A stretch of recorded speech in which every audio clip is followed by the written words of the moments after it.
The morning Daniel Hartwell's son called to demand an $870,000 mansion. Daniel was standing in his kitchen in a faded bathrobe, burning toast and arguing with his coffee maker.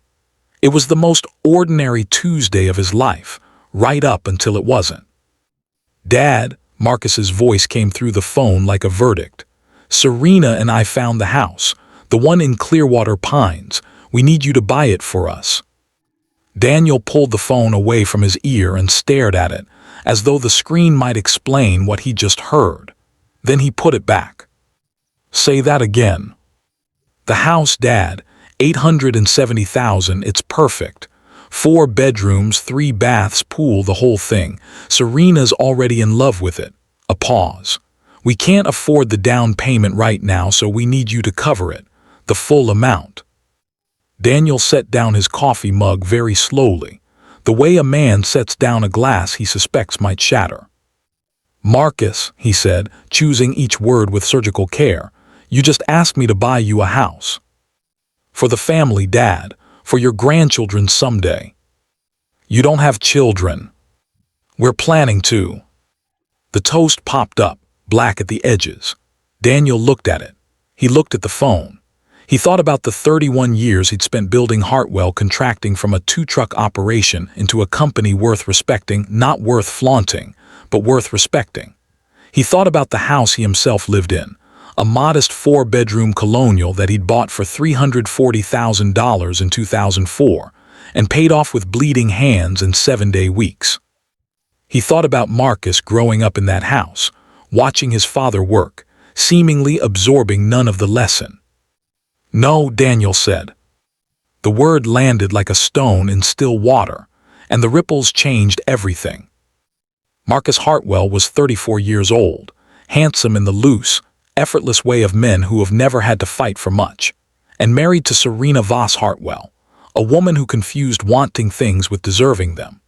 They'd been together 6 years, married for 2, and in that time Daniel had watched his daughter-in-law rearrange his son's personality the way someone rearranges furniture in a house they've just moved into decisively, without asking, until nothing was where you remembered it. It wasn't that Daniel disliked Serena. It was more complicated than that. She was sharp, stylish, and relentlessly ambitious, qualities he admired in theory and found exhausting in practice, particularly when her ambitions were funded by his bank account. Over the past 2 years, there had been a European honeymoon Daniel had quietly subsidized, a car lease, just until Marcus's promotion came through. A kitchen renovation in their rented apartment that Daniel had somehow ended up paying half of because Serena had cried about wanting to cook properly, and Marcus had looked at him with those damned eyes. Daniel had told himself each time, "This is the last time." And each time, the last time had a next time behind it. The mansion demand was different.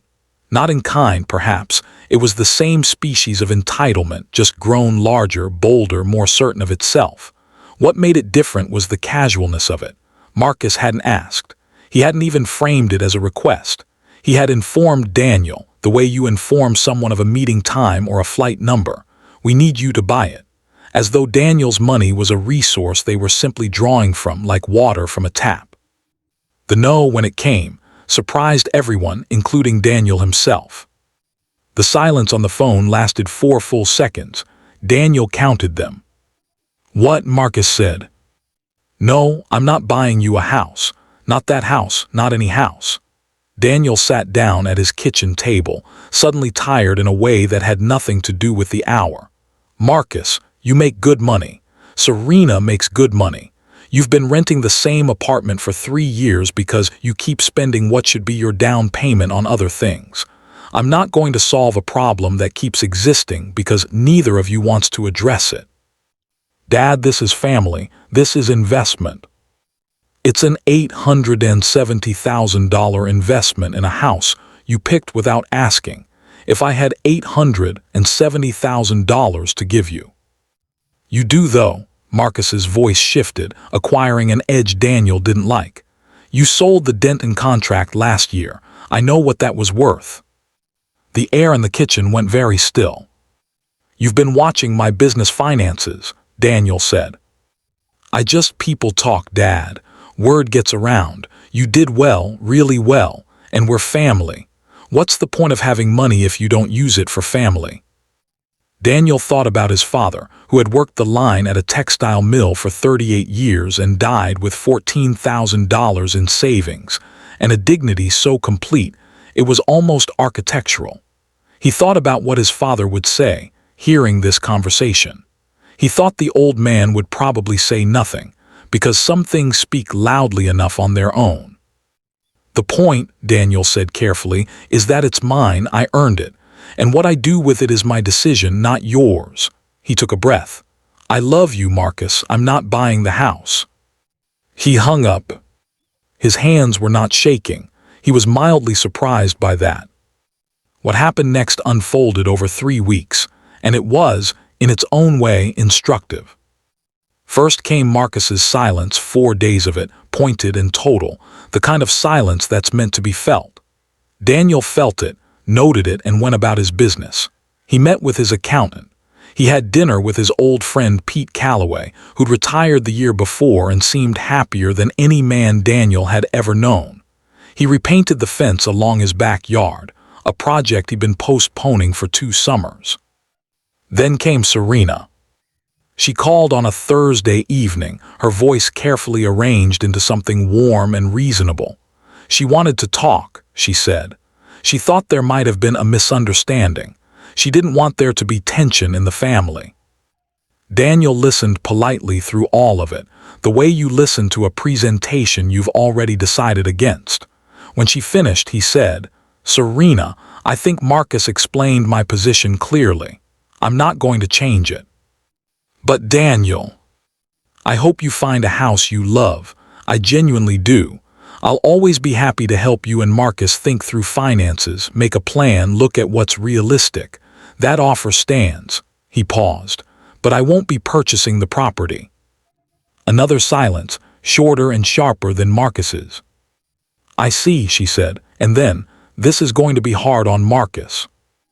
A lot of things worth understanding are hard at first. She hung up before he did, which he supposed was fair. The next move came from an unexpected direction, Daniel's sister, Phyllis. Phyllis was 61, 3 years younger than Daniel, and had spent most of their adult lives being the family's emotional switchboard, relaying messages, smoothing tensions, delivering verdicts disguised as observations. She was not a bad person. She was, in fact, a loving one. But she had a gift for wrapping other people's agendas in the language of concern, and she deployed this gift now with practiced fluency. She arrived unannounced on a Saturday, bearing a coffee cake and an expression of carefully calibrated worry. They're devastated, Danny, she said, settling at his kitchen table, the same table where the phone call had happened, which felt appropriate somehow. Serena cried for a week. Serena cries strategically, Daniel said, slicing the coffee cake. It was good. Phyllis was an excellent baker. That's a terrible thing to say about your daughter-in-law. Probably, it's also accurate. He sat down. Phyllis, I know why you're here and I appreciate that you care about Marcus. But this is between me and my son. I made a decision. I'm comfortable with it. You have the money, Daniel. I have money I earned, yes. So what's the harm? It would mean the world to them. Daniel looked at his sister for a long moment. Outside, a cardinal landed on the back fence, the freshly painted part, bright white, and regarded them both through the window with imperial indifference. You know what Dad said to me when I asked him to co-sign my first business loan, Daniel said. He said, Daniel, if I do this and you fail, you'll blame me. If I do this and you succeed, you'll wonder how much of it was really yours. He was right on both counts. He cut another slice of cake. Marcus needs to build something. He needs to feel what that feels like. If I buy him a mansion, I take that from him. I don't think that's kindness, Phyllis. I think that's something else, wearing kindness's clothes. His sister looked at him for a long time. You've thought about this, she said finally. I've thought about very little else for 3 weeks. She left 2 hours later without raising the subject again. She also left the rest of the coffee cake, which Daniel considered a gesture of respect. The call that Daniel had been waiting for, the real one, the one beneath all the others, came on a Wednesday morning, 5 weeks after the mansion conversation. He was in his truck, parked outside a job site on Mercer Road, watching his crew work with the particular satisfaction of a man who built things and liked seeing them built. His phone rang. Marcus. Daniel answered. Dad, the voice was different this time, quieter, stripped of the practiced confidence that had been his son's armor for so long. Can I come by tonight? Doors always open. Marcus arrived at 7, alone. The first time in 2 years he'd shown up without Serena. He looked tired in a way that was different from overwork. He looked like someone who'd been doing hard thinking, which left its own particular mark. Daniel made them both coffee and they sat at the kitchen table, and for a while neither of them said anything, which was its own kind of conversation.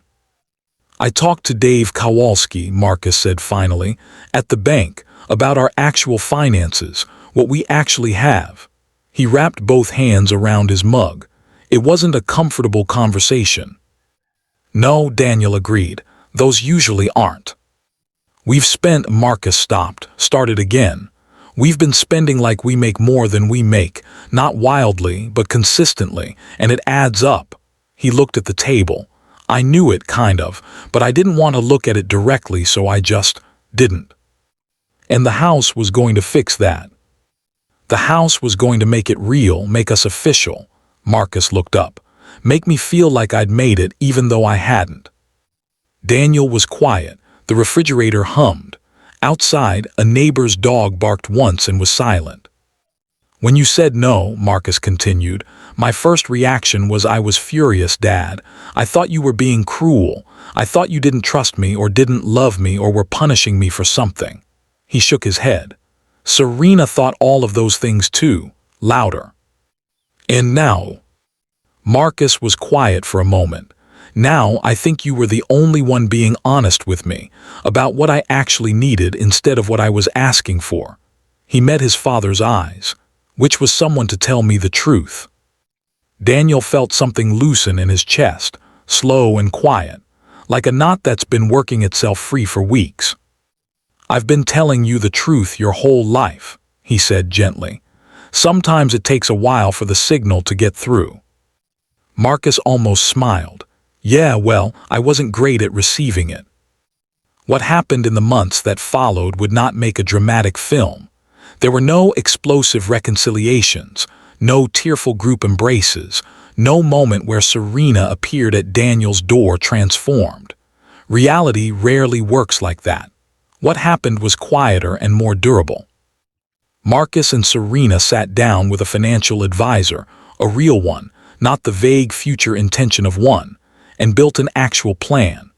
They found an apartment that cost less than the one they were in, which was not the direction they'd imagined their lives moving and which was, perhaps for that reason, oddly clarifying.